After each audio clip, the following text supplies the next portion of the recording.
네, 지난 시간에 이어서 이제 알로스테릭 효소와 마이클리스 멘튼 모델 효소를 또 모델을 따르는 효소 두 개의 차이점에 대해서 다시 얘기를 해볼게요. 알로스테릭 효소는 여기 알로스테릭 사이트, 활성화제나 혹은 저해제가 결합하는 부위가 있죠. 그래서 거기에 어떤 놈이 붙느냐에 따라서 활성이 조절되는 그런 효소고요.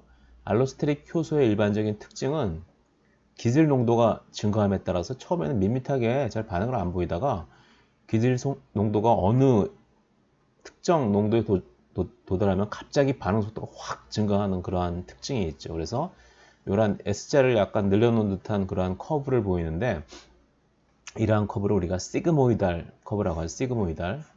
넘어갔네요. 시그모이달 커브. 그렇죠? 시그모이달. 반면에 마이클리스 멘튼 모델을 따르는 효소는 기질 농도가 증가함에 따라서 밋밋하게 천천히 증가하는 이런 하이퍼볼릭한 커브라고 그러죠. 하이퍼볼릭한 커브를 보여요. 그래서 이 초기 반응 속도의 기질 농도에 따른 변화를 보면은 이게 마이클리스 멘튼 카이네틱스를 따르는 그러한 효소인지 아니면 알로스테릭 효소인지 알 수 있어요. 왜 저런 농도 반응 속도 커브의 모양 차이가 나는지는 다음 페이지에 설명할게요. 자, 다음 페이지죠. 좀 약간 부적절한 설명인 것 같기도 한데 이런 쪽으로 설명을 하니까 아주 오랫동안 학생들이 기억을 하셔가지고 제가 이 모델을 계속 쓰고 있어요. 그래서 이 이미지는 인터넷에서 가져온 거기 때문에 이렇게 문제가 되지 않게 이렇게 얼굴들을 가렸습니다. 자, 위엔 뭐예요? 위엔 학생들이죠? 학생들, 뭐 대학생들 MT 가가지고 술 많이 마시는 그런 모습이고, 밑에는 뭐 30, 40대 직장인들. 이들의 차이는 뭘까요?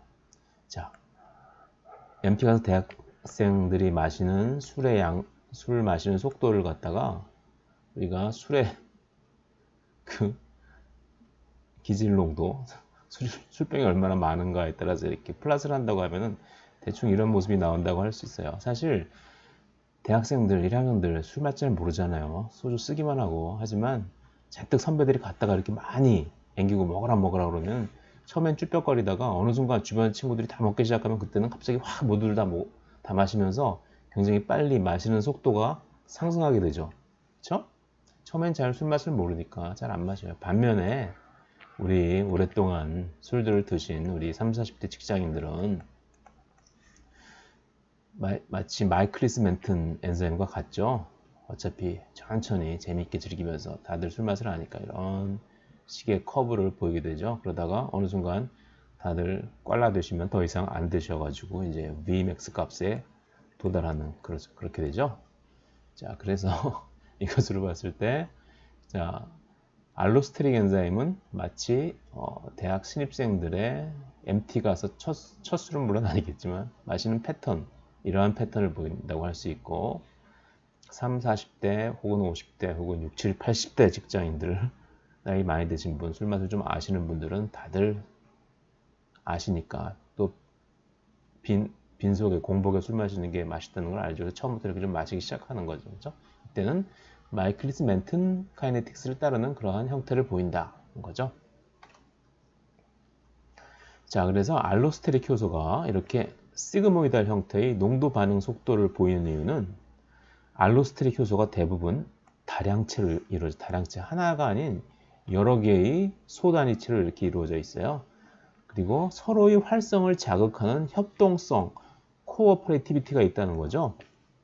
그래서 사실 다시 앞으로 돌아가면은 이 30, 40대 직장인들은 서로 뭐 자극하지 않아요. 요즘은 많이 술 문화가 좋아져가지고 술 안 먹는다고 막 억지로 먹이고 그러는 것도 없고 서로 자기 페이스에 맞춰서 이렇게 음주를 하게 되는데, 이 대학 신입생들은 잘은 모르지만 남들이 마시면 덩달아 마셔야 될 것 같고, 옆에 너는 안 마셔, 같이 마셔야지, 같이 먹고 죽어야지, 그러면서 확 같이 먹는 그런 분위기가 있죠. 그게 뭐예요? 바로 코어퍼레이티비티, 협동성이죠. 자, 그러면 여기서 그 다음 페이지에 다량체, 3개의 다량체로 이루어진 알로스테릭 효소를 볼게요. 자, 기질의 농도가 적을 때는 얘들이 자고 있죠. 무슨 뜻이에요? 활성이 없다는 거죠. 다 쿨쿨쿨 자고 있어요. 3개의 소단위치로 이루어진 알로스테릭 효소예요. 자, 기질의 농도가 점점 증가함에 따라서 한 소단이체가 기질을 딱 결합하게 되죠. 아, 기질이다. 얘들 일어나봐. 기질이 등장했어. 옆에 있는 애들을 다른 소단이체를 깨우는 거죠. 그래서 다른 소단이체들이 다 갑자기 깨어나게 되면은 이 친구들이 산물, 서브스트레이트를 쏨풍쏨풍 만들자. 서로 다 동시에 갑자기 일을 하면서 갑자기 반응 속도가 증가하게 되는 거죠. 한 소단위체가 다른 소단위체를 여기 보면 손으로 이쪽 왼쪽에 있는 애를 깨우고 있고 꼬리로 오른쪽에 있는 애를 깨우고 있어요. 소단위끼리 협동적으로 서로를 자극해서 활성화시키기 때문이죠. 이게 바로 알로스테릭 효소의 특징이에요. 교수님, 그러면 알로스테릭 효소를 이루는 소단위체끼리 상호협동성, 코오퍼레이티비티를 통해 알로스테릭 효소가 활성화되는 메커니즘은 무엇인가요? 앞에 이제 그림을 보니 알로스테릭 자리에 스위치에는 영향을 미치지 않는 것 같아 영향을 미치는 것 같아 보이진 않던데요. 자, 아까 그 전에 알로스테릭 효소는 이 옆에 스위치에 따라서 스위치가 켜지면 활성화되고 스위치가 꺼지면 불활성화된다고 했는데, 여기 협동성 모델에서는 신기하게 스위치는 전혀 건드리지 않아요. 모두 다 뉴트럴 포지션에 있죠. 여기 있고 켜진 상태에도 있지 않고 꺼진 상태에도 있지 않아요. 그죠? 이 여학생이 의문을 가질만 하죠. 하하하. 그걸 눈치챘다니 너 센스 한번 좋구나. 알로스테릭 효소들이 전형적으로 보여주는 상호협동성에 의한 급격한 효소 반응 속도 증가는 알로스테릭 자리에 의한 조절과는 상관없이 소단위끼리의 상호작용에 의한 단백질 4차 구조의 미세한 변화에 의해서 일어나는 거예요.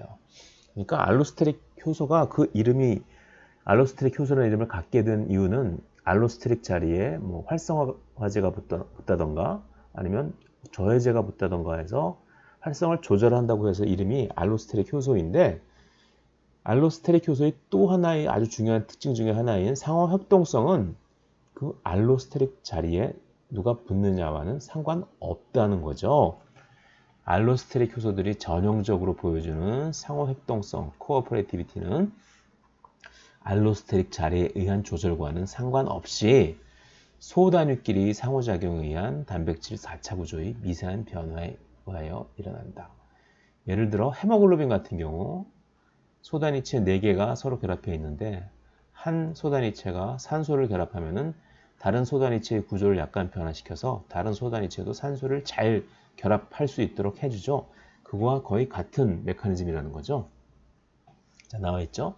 상호협동성을 얘기할 때 가장 많이 등장하는 단백질이 바로 헤모글로빈이지. 우리는 알파 소단위체 2개, 베타 소단위체 2개로 이루어진 4차 구조를 가지고 있어. 자, 산소가 없는 헤모글로빈이 데옥시 헤모글로빈, 산소를 포함한 헤모글로빈이 억시 헤모글로빈이죠.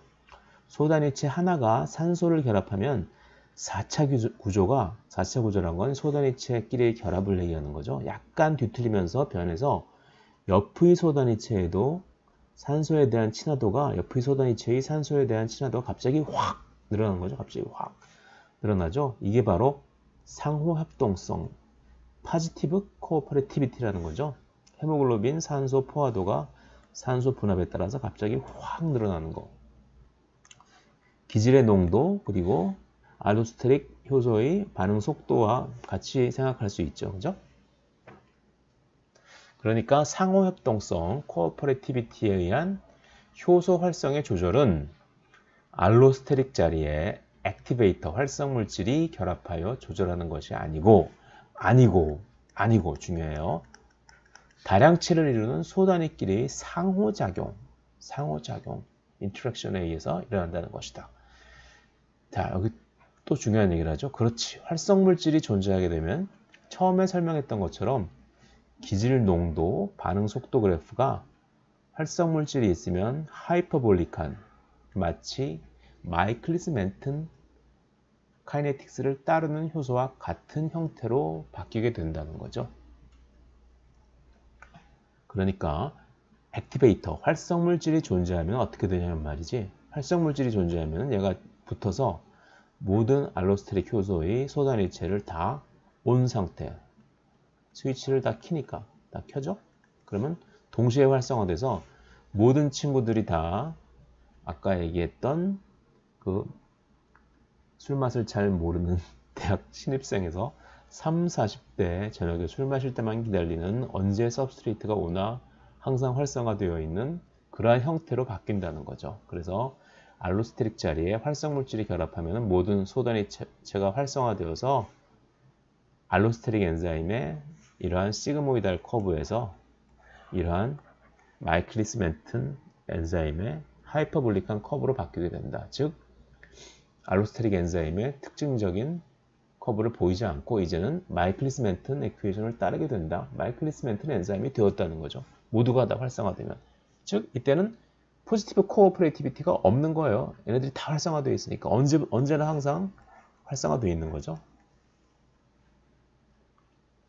앞 페이지에서 보듯이 액티베이터가 존재할 경우, 활성물질이 존재할 경우는 협동성을 잃고, 협동성을 잃는다고 그랬죠. 효소를 구성하는 소단위체들이 동시에 활성화되어서, 동시에. 얘가 얘를 깨우고 옆에 있는 애를 깨우고 그러는 거 아니죠. 100% 활성을 지닌 효소로 변하게 되어 마이클리스 멘튼 효소와 같은 하이퍼볼릭한 형태의 기질 농도 대 초기 반응 속도 그래프를 보여주게 되지요. 자, 그림이 좀 복잡하긴 한데요. 이쪽 기준선을 기준으로 왼쪽은 활성물질이 있을 때, 오른쪽은 활성물질이 없을 때. 그러니까 처음에 보았던 활성물질이 없을 때부터 보죠. 기질 농도가 밑에는 없고 적고 기질 농도가 점점 증가한다고 생각해 보세요. 기질 농도가 적으니까 왼쪽하고 똑같아요. 둘 다 활성물질이 있으면 왼쪽 길을 가고 없으면 오른쪽 길을 가게 된다. 자, 활성물질이 없는 경우 오른쪽 볼게요.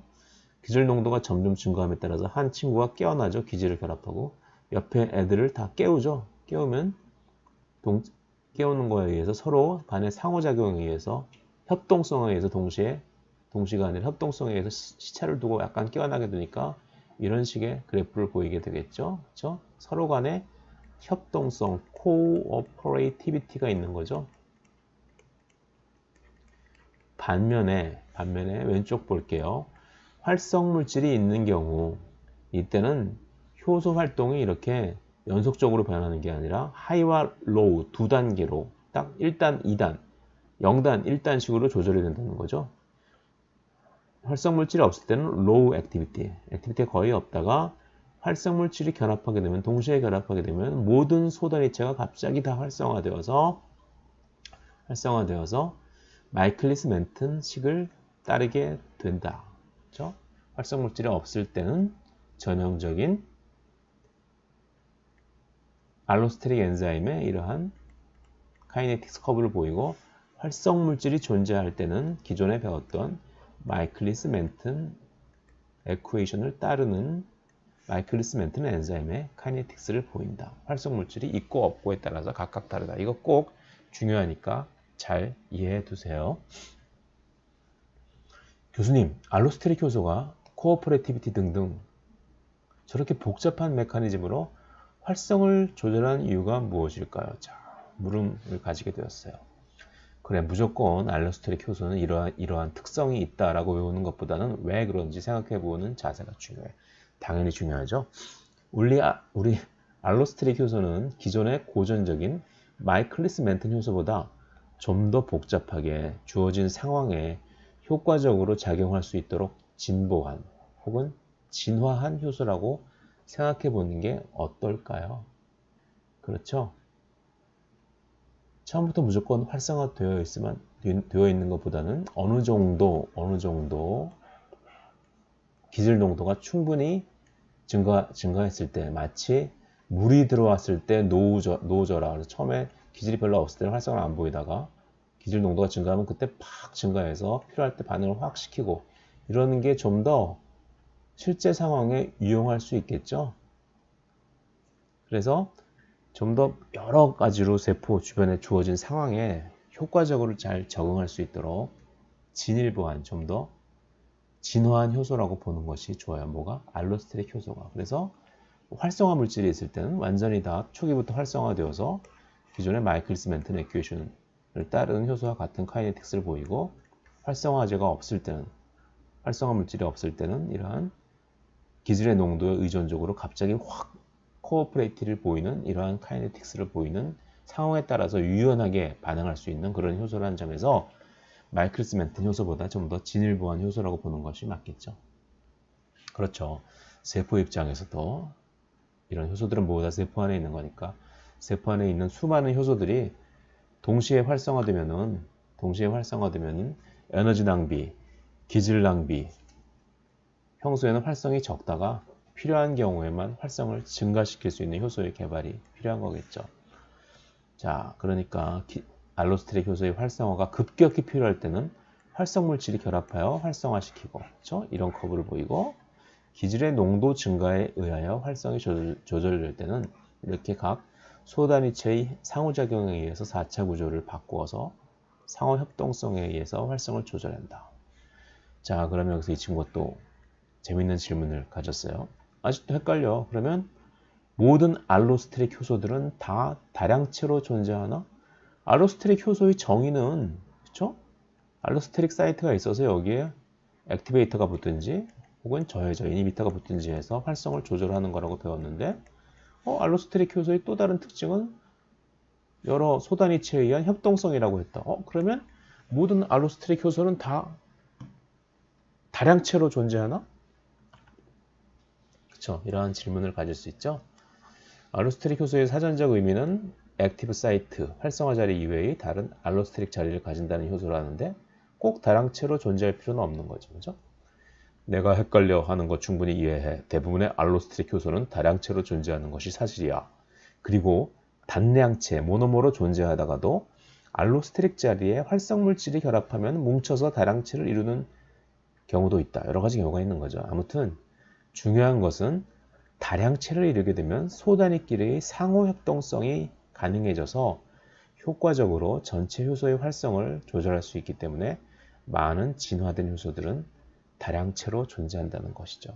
실제로 세포 내 효소들을 살펴보면 여러 가지 케이스들이 많이 있어요. 근데 여기서 대표적으로 이론적으로 두 가지 모델, 알로스테릭 엔자임, 알로스테릭 효소, 그리고 마이클리스 멘튼 고전적인 카이네틱스를 따르는 그런 모델 두 가지를 소개하는 것인데 그 중간 정도에 해당하는 것도 있고 참 여러 가지 효소들이 많아요. 우리는 여기서 모델을 배우는 것에 좀 더 의미를 둔다고 생각하시면 좋겠어요. 자, 그러면 알로스테릭 효소 얘기만 나오면 모든 생화학 교과서에 등장하는 전형적인 알로스테릭 효소인 ATCase, 아스파르테이트 트랜스 카바모일레이즈, 아스파르트산 카르바모일 전이 효소의 예를 들어서 공부해 보자. 자, 알로스테릭 효소의 대표로 전 세계의 모든 생화학 책에 등장하는 ATCase야. 얘는 6개의 촉매소단이 6개의 캐탈리틱 서브유닛과 6개의 레귤레토리 서브유닛으로 이루어졌다. 보시면 C가 촉매소단이고 여기 있고 뒷면에도 있겠죠. 그리고 레귤레토리 서브유닛 또 R1부터 R6까지 여기저기 숨어져 있죠. 모두 12개의 소단위로 이루어진 커다란 4차 구조를 가지고 있는 그러한 ATCase, 아스파르테이트 트랜스 카바모일레이즈라는 그러한 효소예요. ATCase 구조가 여기 있죠. 그래서 캐탈리틱 서브유니트 6개, 그리고 레귤레토리 서브유니트, 촉매소단위체 역시 6개, 모두 12개의 소단위체로 이루어진 큰 효소라고 했죠.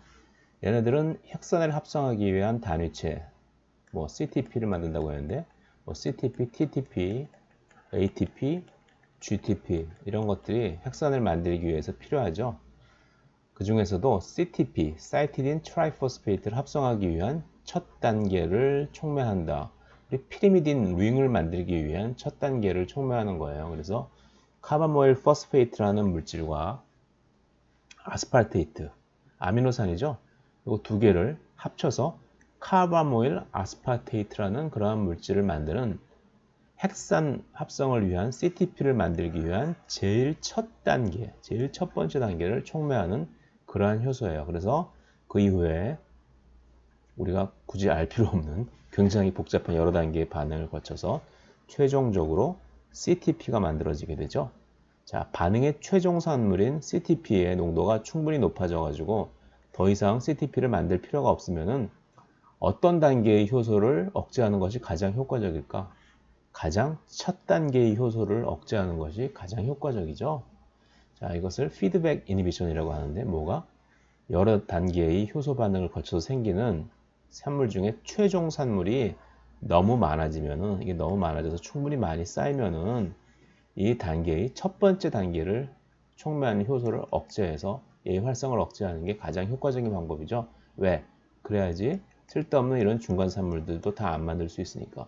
얘를 억제한다면 얘가 많이 만들어져서 쌓일 테고, 그죠? 그런 식으로 연쇄 반응으로 일어나는 화학 반응에서, 생학 반응에서 최종 산물은 가장 첫 단계를 촉매하는 효소를 억제하는 것이 가장 효과적이다. 그래서 대부분의 음성 되모김 조절, 피드백 이니비션은 이렇게 가장 첫 단계의 효소를 조절하는 경우가 많아요. 자, CTP, 나는 ATCase가 촉매하는 효소 반응의 생성물인 카르바모일 포스페이트가 일련의 효소 반응을 거쳐서 생성된 최종 산물, 핵산, 누클레익 애시드, RNA와 DNA 합성을 위한 전구물질 CTP다. 그런데 옆에 계신 CTP 외에도 뭐 GTP, TTP, UTP, 그리고 ATP가 핵산 합성에 필요하겠죠. 이러한 뉴클레오타이드들이 고르게 존재해야죠. 어느 하나만 너무 많으면 안 되겠죠. 그래서 ATP가 많이 존재하면 당연히 CTP도 많아야 되겠고, 핵산을 원활하게 만들 수 있으므로 ATP는 CTP를 만드는 생화학 반응의 첫 단계 효소인 ATCase를 활성화시킨다. 왜? ATP가 많으면 CTP도 덩달아 많아야 되잖아. 그죠? 하지만 CTP가 너무 많으면 CTP만 혼자만 많으면 안 되기 때문에 CTP는 자기 자신을 만드는 일련의 연쇄 생화학 반응의 첫 단계의 효소인 ATCase를 억제한다. CTP는 억제하고 ATP는 활성화시킨다. CTP는 억제하고 ATP는 활성화시킨다. 그래서 CTP는 inhibitor, ATP는 activator. 그래서 알로스테릭 효소의 경우에 액티브 사이트와 다른 사이트에 결합한다고 했죠. 그래서 이니비터인 CTP와 액티베이터인 활성물질인 ATP는 모두 조절소단위 R과 결합하여 촉매소단위의 다른 사이트에 결합하는 거죠. 촉매소단위의 활성을 조절한다. CTP 푹 쉬어라. 이니비터, 그죠? 액티베이터 활성물질인 ATP는 빨리 일해. 얘를 깨우고 붙는 거에 따라서 서로 다르다는 거죠. 물론 억제물질 CTP에 의한 억제와 활성물질 ATP에 의한 활성화는 앞 페이지에 있는 그림처럼 조절소단위 1개와 촉매소단위 1개 사이에서 간단하게 일어나는 것이 아니고 촉매소단위 3량체와 조절소단위 2량체 3개로 이루어진 커다란 전체 요소의 4차 구조 변화에 의해서 일어납니다. 좀 복잡한 얘기죠. 그렇죠? 앞에 그림처럼 간단한 건 아니다. 그런 얘기예요. 어쨌든 중요한 것은 CTP가 결합하느냐 ATP가 결합하느냐에 따라 각 소단위의 상대적 위치나 모양이 변하여 이 전체 ATCase의 활성이 조절된다는 이야기라는 거죠. 그래서 이러한 커브를 그릴 수 있어요. 기질의 농도가 뭐예요? 아까 기질이 아스팔테이트하고 카바모일 포스페이트 두 개였죠. 이 둘 중에 어느 하나 기질의 농도를 증가시킴에 따라서 초기 반응 속도가 증가하는데 ATP나 CTP, 활성물질이나 억제물질 둘 중 아무것도 존재하지 않을 땐 이러한 전형적인 알로스테릭 엔자임의 커브, 시그모이드란 커브를 보이고 활성물질인 ATP가 존재할 때는 모두 다 활성화되어 있으니까 더 이상 대학교 1학년, OT 간 대학교 1학년이 아니고 오랫동안 술자리를 많이 가진 30, 40대 직장인 같은 이러한 커브를 보인다. 초장부터 활성화되는 거죠. 반면에 억제 물질인 CTP가 존재할 때도 역시 이런 시그모이달 커브를 보인다. 억제 물질 약간 좀 더 느려지는 거죠. 약간 좀 더 느린 활성을 보여주는 알로스테릭 엔자임의 이러한 커브를 보여준다는 거죠. 자, 활성화 물질이 있을 때만 이러한 마이클리스 멘튼 카이네틱스를 보인다고 기억해 주시면 돼요. 대충 알았으니까 알로스테릭 효소의 작동 모델에 대해서 공부해 봐요. 알로스테릭 효소의 작동 모델은 어떤 게 있을까? 협동 모델, 컨설티드 모델과 순차적 모델, 시퀀셜 모델. 이름만 봐도 대충 알 수 있죠. 컨설티드 모델은 동시다발적으로 짠 하고 일어나는 것이고 순차적 모델은 약간 시간차를 두고 일어나는 것이다. 그러한 감이 들죠. 알로스테릭 효소가 다량체로 존재하여 각 소단위체, 서브유닛끼리의 상호 협동성을 통해 활성을 조절한다는 것을 지금까지 배웠죠. 귀에 못이 박히도록 배웠죠. 땅땅땅. 상호 협동성, 알로스트릭 엔자임은 상호 협동성이다. 귀에 못을 박으면 안 되는데. 그럼 이제 어떠한 메커니즘에 의하여 소단위체 사이 상호 협동성이 이루어지는지 공부해 보아요. 두 가지 모델, 협동 모델과 순차적 모델, 컨설티드 모델과 시퀀셜 모델이 있다면서요. 그럼 첫 번째로 컨설티드 모델, 모노, 와이먼, 발음하기 힘들어서 그냥 넘어갈게요. 청고, 뭐죠? 불어 잘 몰라서요. 장삐에르 알아. 장삐에르 짱고. 다량체로 이루어진, 이거 유튜브 보면은 발음하는 어떻게 발음하냐 나오는데 잘 못 따라가겠어요. 어쨌든 MWC 모델, 모노 와이먼 청거 모델, 그렇죠? 자, 장피에르 이분이 다량체로 이루어진, 아직까지 뭐 살아계시죠, 그죠? 다량체로 이루어진 알로스테릭 효소의 상호 협동성을 설명하는 협동 모델은 이분께서 박사과정 때 주장한 모델로, 이 모델을 지지하는 학자들, 모노, 와이먼 이런 사람들과 자기의 이름을 따서 MWC 모델, 모노 와이먼, MWC 모델이라고 부르기도 한다. 자, 협동 모델, 컨설티드 모델에 의하면은 다량체로 이루어진 알로스테릭 효소는 기질과 잘 결합하는 R 상태와 기질과 잘 결합하지 않는 T 상태에서 왔다 갔다 평형을 이룬다. 평형을 이루는데 기질을 좋아하는 애는 R이에요. 그리고 기질을 싫어하는 애는 T예요. R은 릴렉스 되어 있으니까 뭔가 기질을 딱 좋아할 것 같은 분위기고, T는 뭐 taut, tight 혹은 tense라고도 하는데 스트레스 받아가지고 뭐 짜증내고 있죠. 기질 싫어하는 놈이죠. 왔다 갔다 한다는 거죠. 기질 좋아하는 건 R이고 기질 좋아하는 건 T인데, 이 경우에는 두 개의 단위체로 이루어진 다량체죠. 뭐 세 개도 있고 네 개도 있을 텐데 그리기 귀찮으니까 두 개를 그렸어요. 그래서 R하고 T하고 왔다 갔다 하는데, 기질 좋아하는 놈하고 기질 싫어하는 놈하고 왔다 갔다 하는데, 한 단위체가 변할 때, 한 단위체가 R에서 T로 변하면 옆에 있는 놈까지 덩달아서 같이 T로 변한다는 거죠. 그걸 그림적으로 표현하기 위해서 이렇게 표현한 거죠. 얘가 이렇게 변하면 옆에 있는 놈도 같이 이렇게 물려 있으니까 같이 변할 수밖에 없으니까, 그죠? 한 단위체가 R에서 T로 혹은 거꾸로 T에서 R로 변하면 나머지 단위체도 동시에 변한다. 동시에 변한다는 게 협동 모델, 컨설티드 모델의 동시.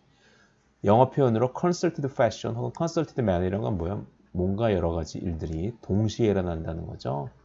자, 보시면 여러분 고스톱 쳐보신 분들 계실 텐데, 고스톱 화투가 각 12월에 한 월에 4장씩 이루어져 있죠. 그래서 고스톱을 칠 때 저희가 패에 있는 걸 쳐가지고 한 장 먹고 뒤집어가지고 또 한 장 먹었는데 4개가 다 똑같은 경우, 똑같은 뭐 1월이라든가 똑같은 뭐 12월이라든가 똑같은 걸 먹어가면 똑같은 걸 동시에 가져왔으니까 우리가 그때 동시 패션이라는 그런 말을 썼어요. 그래서 동시 패션을 할 경우 같이 치는 사람들한테 피 한 장씩 가져오는 그런 룰이 있었죠. 이 동시 패션이라는 게 이제 70년대 TV, CF에서 유행했던 건데, 어떠한 이제 캐주얼 브랜드, 캐주얼인지 뭐 정장 브랜드인지 모르겠는데 옷 브랜드예요. 뭐 뉴욕, 파리 동시 패션. 그러니까 서울에서도, 당시에는 서울이 좀 우리나라 좀 못 살던 시절이니까 뉴욕이랑 파리에 비해서 많이 유행이 뒤처진다고 생각했는데, 뉴욕과 파리와 패션을 동시에 가져간다. 동시 패션. 그래서 그게 굉장히 그 CF에서 온 그 말이 굉장히 유행하던 시절이 있었어요. 죄송합니다. 옛날 얘기해서. 그렇다면 결론은 버킹엄 아시는 분들 계시면 댓글 달아주세요. 자, 알로스테릭 사이트에 저해제가 결합하면은 T 상태가 안정화되고 활성 자리에 모양이 변해 기질이 결합하지 못한다. 활성 자리에 기질이 결합하거나 알로스테릭 자리에 활성 물질이 결합하면 R 상태가 안정화된다. 중요한 거는 이 컨설티드 모델, 협동 모델에서는 R 상태와 T 상태로 변할 때 두 개의 서브유니트, 첫 번째 서브유니트, 두 번째 서브유니트가 동시에 변한다는 거죠. 대개 이니비터, 저해제가 결합할 때는 두 개가 다 T 상태로 변하게 되는 경우가 많고, T 상태로 변하니까 어때요? 여기 기질이 결합하는 활성 자리가 이렇게 좁아져서 기질이 결합 못하게 바뀌게 되죠. 반면에 기질이 결합하는 경우, 그리고 또 두 번째 활성화 물질이 결합하는 경우도 역시 활성 자리가 벌어지면서 기질이 결합하기 쉽게 되고, 중요한 것은 두 개가 concerted fashion, 동시에 변하게 된다는 것이죠. 자, 그래서 뒤에 좀 더 복잡한 얘기를 약간 해야 되기 때문에 우리 몇 가지를 복습해 볼게요. dissociation constant가 뭘까?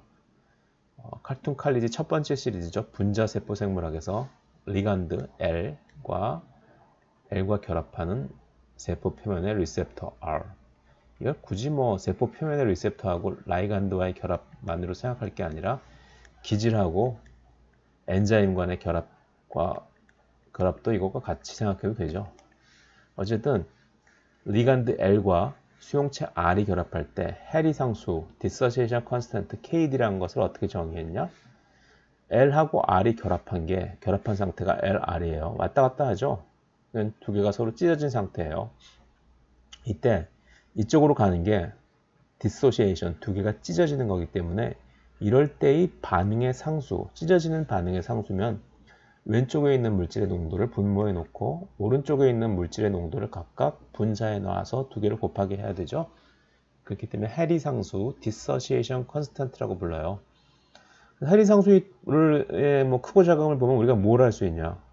KD는 분모에 결합한 형태의 농도, 분자의 각각의 농도가 있으므로 KD가 작으면 작을수록 분모가 큰 거죠. 즉 리간드와 수용체와 즉 결합하는 두 분자가 서로 결합을 잘 한다는 거죠. 왜? 이게 훨씬 더 많으니까. 반면에 KD가 크면은 둘이 결합을 잘 안 하려고 한다. 자, 그렇다면 수용체 R과 리간드 L 말고 알로스테릭 효소와 기질 S와의 결합력도 KD로 나타낼 수 있겠죠. R 상태와 T 상태의 경우 어떻게 될까? R 상태는 기질과 결합을 잘 하니까 KD가 작을 테고, 그죠? R 상태는 KD가 작고 T 상태는 기질하고 결합을 잘 못하니까 KD 값이 크겠죠. 그죠? 이러한 부동호 관계가 성립한다는 것을 일단 생각해보고 다음 슬라이드로 넘어가도록 해요. 그죠? R 상태의 알로스테릭 효소와 기질의 해리상수 KD인데 R이니까 KR이라고 이렇게 표현했어요. 결합 잘하니까 얘가 크고 얘가 작으니까. 그죠? 반면에 T 상태는 S가 거의 결합하지 않으니까 얘가 작고 얘가 크니까 KR과 KT는 어떠한 관계가 나올까? KR과 KT는 KR이 훨씬 작겠죠? 자, 그래서 앞 페이지에서 알 수 있는 사실은 R 상태는 기질에 대한 친화도가 크기 때문에 해리상수 KR은 매우 작고 T 상태는 기질에 대한 친화도가 작기 때문에 해리상수는 매우 크겠죠? 그래서 KR은 KT보다 매우 작다. 이때 새로운 변수 C를 정의해보자. C는 KT분의 KR. KR이 KT보다 매우 작다고 그랬죠? 그러니까 대개 C는 어떻게 되겠어요? C는 알로스테릭 엔자임의 경우 0하고 근접한 값을 나타내겠죠. 자, 그것을 머리에 두고 읽어볼게요. 왜 쓸데없이 자꾸 새로운 변수를 정의해요? 왜? 논문 쓰려고, 그죠? 옛날 사람들 논문 써야지 먹고 사니까. 뭐 꼭 그런 건 아니고 재밌으니까, 그죠? 자연과학을 공부하는 이유는 재밌으니까. 어떠한 알로스테릭 효소냐에 따라서 R 상태와 T 상태의 기질에 대한 친화도가 다를 수 있다는 거죠. 알로스테릭 효소, 뭐 갑과 을, 뭐 요즘 얘기하는 뭐 갑을 관계 그런 게 아니라 두 개가 서로 다르다고 이름을 주기 위해서 한 알로스테릭 효소는 이름이 갑이고 다른 알로스테릭 효소는 이름이 을이에요. 갑의 경우에는 R 상태와 T 상태의 기질에 대한 친화도가 약 100배 정도 차이 나는데 알로스테릭 효소 을은 R 상태와 T 상태의 기질에 대한 친화도가 몇 배예요 이게? 100만 배, 1000만 배, 1억 배 차이 날 수도 있다. 이때 갑과 을은 C값이 차이 나겠죠? 모든 효소가 다 KR이 KT보다 훨씬 작은데 그 차이가 100배가 될 수도 있고 1억 배가 될 수도 있다. 그죠? 똑같은 알로스테릭 엔자임이라고 불려도 어떤 알로스테릭 엔자임이느냐에 따라서 두 개의 형태, R 형태와 T 형태가 기질에 대한 친화도가 차이가 나는데 그 친화도에 대한 차이가 서로 다른 알로스테릭 엔자임 사이에서 서로 다를 수 있다는 거죠. 네, 이해가 되셨을 걸로 믿어요. 자, C가 0이라는 것은 C가 0이라는 것은 자, C가 뭔지 다시 한번 정리할게요. C는 KT분의 KR. C가 0이라는 것은 T 상태가 전혀 기질과 결합하지 못한다는 것이다. C가 왜? KT가 무한대가 될 테니까 KT는 그죠? T, S, T, S. 전혀 결합하지 못하니까 T하고 S 거의 없죠?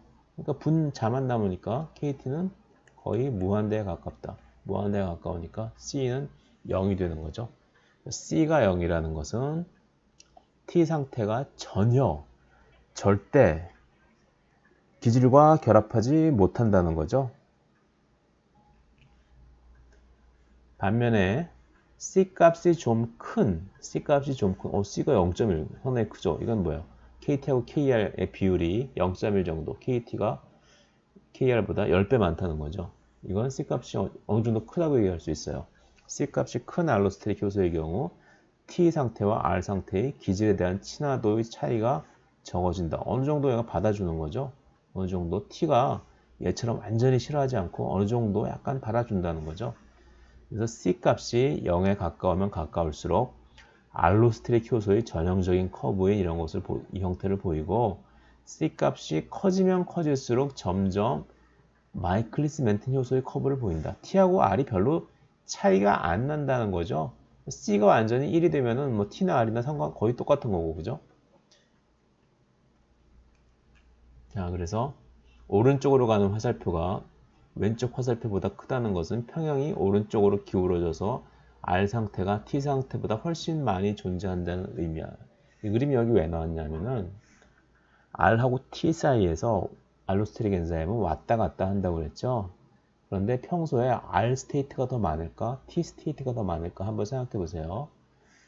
평형이 왔다 갔다 한다고 그래도 화살표가 훨씬 크다는 것은 평소에는 T가 훨씬 많고 R이 적게 있다는 거죠. 자, 그러면 이게 한 화면에 여러 가지 이 말풍선을 넣으니까 독자들이 어느 것부터 먼저 읽어야 될지 잘 모른다고 그렇게 약간 컴플레인을 하시더라고요. 대충 순서에 따라서 읽어가시면 되는데 나중에 개정판이 나오면 이건 좀 더 제가 좀 고치도록 할게요. 제가 만화에 이렇게 칸 만화를 만드는 게 싫어서 속박당하는 것 같아서 가능하면 큰 캔버스를 유지하고 싶어서 크게 그렸었거든요. 제가 아니고 작가가. 자, 그러면 여기서 또 하나의 변수 L을 정의해보자. 자꾸 새로운 변수를 정의하는 거예요. L은 뭐냐? R분의 T, R분의 T, R분의 T, R의 농도분의 T의 농도. 평소에는 기질을 결합하지 못하는, 아니 기질에 대한 친화도가 낮은 T는 R보다 아예 결합 못할 수도 있고, 언제? C가 0일 때는 아예 결합 못하죠. 어쨌든 T가 R보다 기질에 대한 친화도가 낮아요. 근데 평소에는 잘 R보다는 T의 형태가 많이 존재한다고 생각하는 게 맞아요. 왜? 평소에는 잘 기질과 결합하지 않는 놈들이 많이 있고 기질의 농도가 증가함에 따라서 R 형태로 바뀌게 되니까. 그래서 대개 L 값은 아주 큰 값으로 나온다. 중요한 사실 하나. T가 L보다 평소에는 T폼이 많이 존재한다. 그래서 L 값이 아주 큰 값을 가지게 된다. 그런데 여기서 기질이 결합하게 되면은 이 평형이 이쪽으로 가게 되겠죠. 그러면 이쪽에 있는 게 왔다 갔다 하다가 여기 하나가 빠지니까 이쪽으로 오게 되겠죠. L 값이 크면 평소에는 위의 평형 밸런스가 R에서 T 쪽으로 크게 치우치는데 기질이 결합하면 할수록 기질이 많아지면 많아질수록 R과 결합하는 게 늘어나니까 평소에는 뭐 1대 999로 존재하다가 하나 결합하면은 하나가 여기로 빠지니까 998, 997 점점점 이쪽으로 T에서 R 쪽으로 가겠죠. 언제? S가 증가하면 증가할수록 S의 농도가 증가하면 증가할수록 그래서 기질 S가 결합할수록 기질을 결합하지 않은 R 상태의 효소가 소진되어 얘가 없어지니까 자꾸 이쪽으로 가겠죠. 소진되어 이 말이 중요한 거 잘 기억하세요. 평형 상태가 T 상태에서 R 상태로 전환되는 왼쪽 방향으로 치우치게 된다. 그래서 기질의 농도가 높아질수록 활성도가 높은 R 상태가 많아진다. 즉 일종의 협동성이죠. 기질의 농도가 높아지면 높아질수록 점점점 R이 많아질 테니까 기질의 농도가 증가함에 따라 협동적으로 증가하는 거죠. 자, L 값이 크면 클수록 평상시에는 T 상태가 많이 존재하니까 활성이 약하다가 기질 농도가 증가함에 따라 갑자기 활성이 증가하는 전형적인 알로스테릭 효소의 활성 곡선을 보인다. 확 증가하는 거죠. 여기서 기질 농도가 증가함에 따라서 R폼이 일로 많이 빠지니까 T폼이 R폼으로 많이 바뀌게 된다.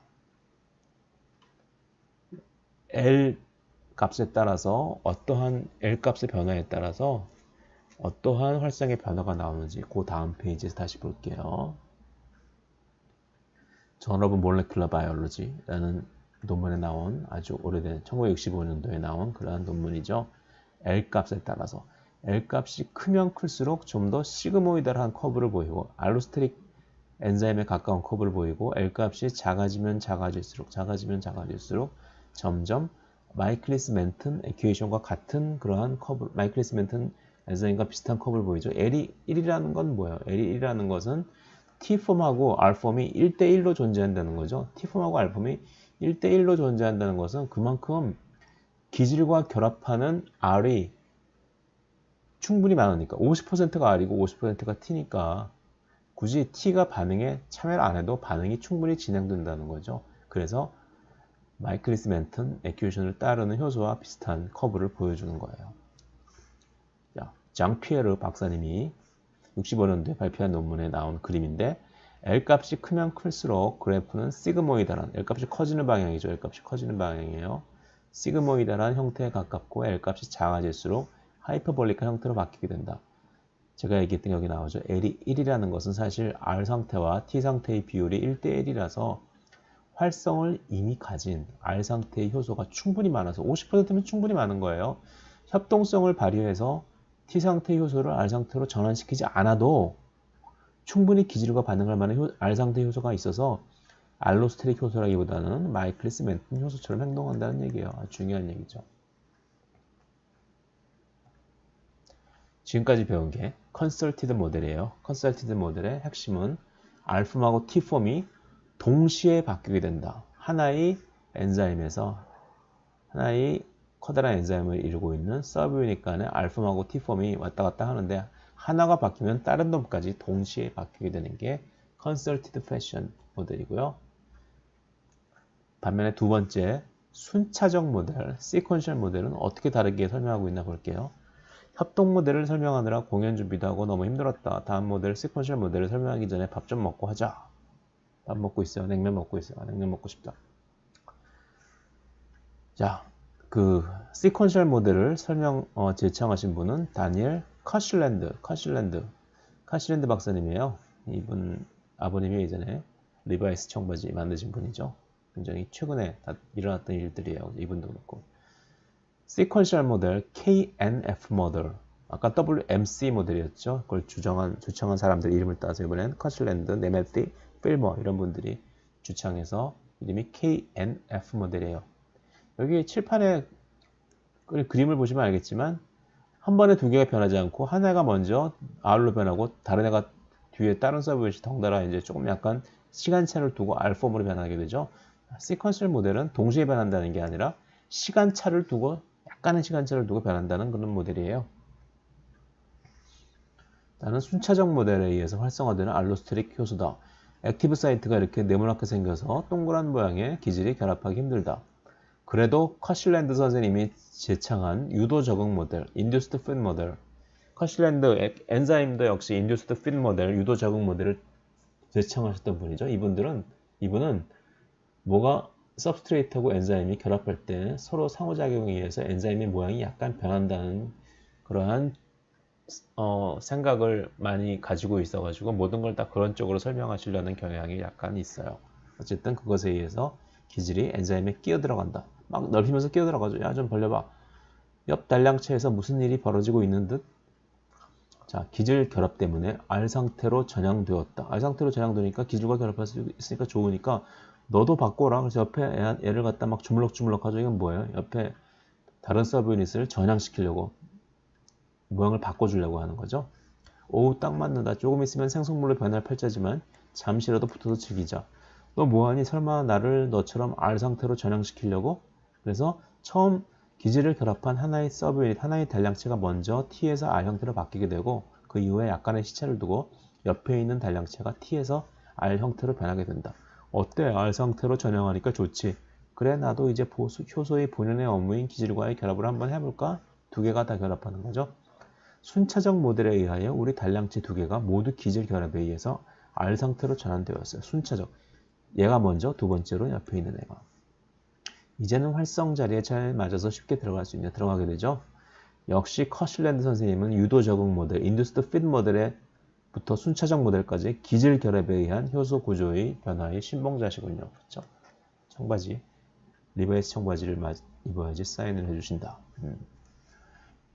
협동 모델과 순차적 모델 둘 중 어느 하나가 맞고 다른 하나는 틀리다고 얘기할 수는 없단다. 효소 기질 반응을 자물쇠 열쇠 모델, 락앤키 모델과 유도 적응 모델, 인듀스드 fit 모델 두 가지를 상황에 따라서 섞어서 설명하는 것처럼 말이야. 그렇죠? 협동 모델로 잘 설명되는 알로스테릭 효소가 있고 순차적 모델로 잘 설명되는 효소가 있겠지요. 인터넷 찾아보니까 음성 상호 협동성, 네거티브 코오퍼레이티비티를 보이는 알로스테릭 효소도 있다고 하던데 이건 뭘까? 신기하니까 잠깐만 설명하고 갈게요. 무슨 말씀이냐만 말이지 한쪽에 결합하면은 반대쪽 서브유닛을 우리가 효소가 하는 반응 굳이 우리 둘 다 참여할 필요 없어. 반대쪽 서브유닛이 반대쪽 단량체가 이렇게 T폼으로 바뀌어 버리는 거. 이거는 네거티브 코오퍼레이티비티죠. 이러한 음성 상호 협동성, 네거티브 코오퍼레이티비티를 보이는 효소는 그다지 많지 않다. 중요한 사실은 음성 상호 협동성을 보이는 알로스테릭 효소는 협동 모델로서도 설명이 어렵고 순차적 모델로서도 이용해야지 작용 기전이 설명 가능하다는 것이다. 그래서 음성 상호 협동성, 네거티브 코오퍼레이티비티를 보이는 알로스테릭 효소가 있다는 사실만으로 시퀀셜 모델이 좀 더 맞는 게 아닌가 하고 이 커슐랜드 선생님께서 그렇게 주장하셨죠. 여기까지 하고 다음 강의에 이어서 하도록 할게요.